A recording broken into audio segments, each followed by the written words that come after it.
Pernahkah kalian membayangkan seorang anak tunarungu yang setiap hari duduk di bangku sekolah umum, mencoba memahami pelajaran yang disampaikan guru, tapi tak satu pun suara yang ia dengar? Setiap hari ia berusaha membaca bibir, menebak makna dari ekspresi wajah teman-temannya, dan berjuang keras untuk tetap terlihat seperti anak yang lainnya. Di balik semua itu, ada orang tua yang penuh cinta, tapi juga kebingungan. Mereka ingin yang terbaik, namun kadang yang terbaik versi mereka justru membuat sang anak semakin tertekan. Inilah kisah tentang mental models, cara berpikir yang tanpa kita sadari bisa menentukan masa depan seorang anak.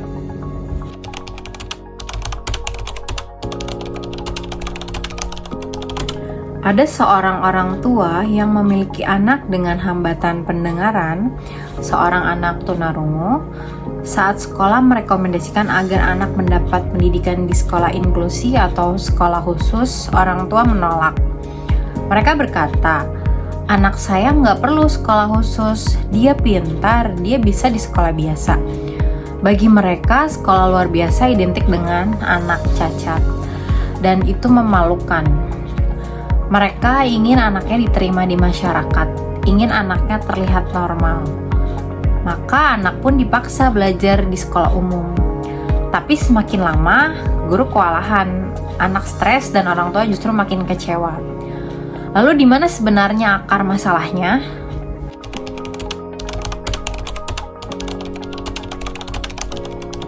Menurut Peter Senge, dalam bukunya The Fifth Discipline, setiap tindakan manusia dipengaruhi oleh sesuatu yang disebut mental models, yaitu cara kita memandang dunia, keyakinan, dan asumsi yang kita anggap benar. Masalahnya, seringkali mental models itu kita yakini tanpa pernah diuji. Kita bertindak seolah-olah itu fakta, padahal mungkin hanya persepsi. Dalam kasus orang tua anak tunarungu tadi, ada beberapa mental models yang bekerja. Yang pertama, sekolah khusus itu memalukan. Yang kedua, kalau anak saya sekolah di SLB, orang akan menganggap dia cacat. Yang ketiga, anak saya harus bisa seperti anak lain. Yang keempat, sekolah umum pasti lebih baik. Keyakinan inilah yang membuat mereka menolak realitas kebutuhan anaknya sendiri. Mereka tidak bermaksud jahat. Mereka hanya belum menyadari bahwa cinta yang mereka berikan sedang dibungkus oleh gengsi, rasa takut, dan salah paham.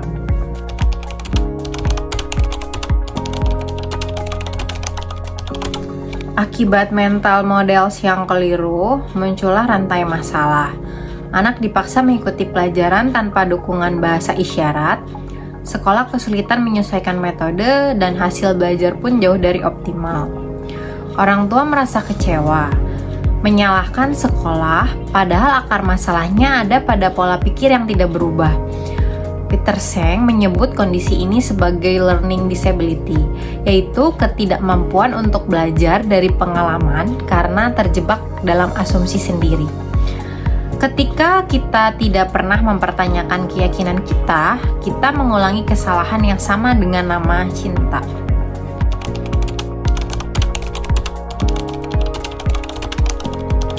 Lalu bagaimana seharusnya? Peter Senge menawarkan dua langkah, refleksi dan dialog. Refleksi artinya berani bertanya pada diri sendiri, apakah benar sekolah khusus itu memalukan? Apakah tujuan saya ingin anak diterima atau ingin anak bahagia dan berkembang sesuai potensinya? Sementara dialog berarti membuka ruang percakapan dengan guru, konselor, dan ahli pendidikan, bukan untuk berdebat, tapi untuk belajar bersama. Ketika mental models bergeser, maka tindakan pun berubah. Orang tua mulai menyadari sekolah inklusi atau SLB bukan tempat membatasi anak, tapi tempat yang memberi dukungan dan kesempatan agar anak bisa tumbuh optimal. Mereka pun mulai menerima bahwa anak yang berbeda bukan aib, justru anugerah yang mengajarkan arti cinta tanpa syarat. Teman-teman, setiap orang tua pasti ingin yang terbaik untuk anaknya. Tapi yang terbaik tidak selalu berarti yang sama untuk semua anak. Dalam dunia pendidikan inklusi, Yang kita butuhkan bukan sekedar sekolah yang menerima, tapi juga orang tua yang mau belajar dan menerima. Karena perubahan besar selalu dimulai dari perubahan cara pandang. Peter Senge bilang, "The way we see the world shapes the way we act." Jadi, kalau kita ingin anak-anak kita tumbuh bahagia, mungkin yang pertama harus berubah adalah cara kita melihat mereka. Terima kasih sudah menonton, jangan lupa subscribe, like, dan bagikan video ini kalau kamu percaya bahwa setiap anak, apapun keadaannya, berhak mendapatkan pendidikan yang bermakna.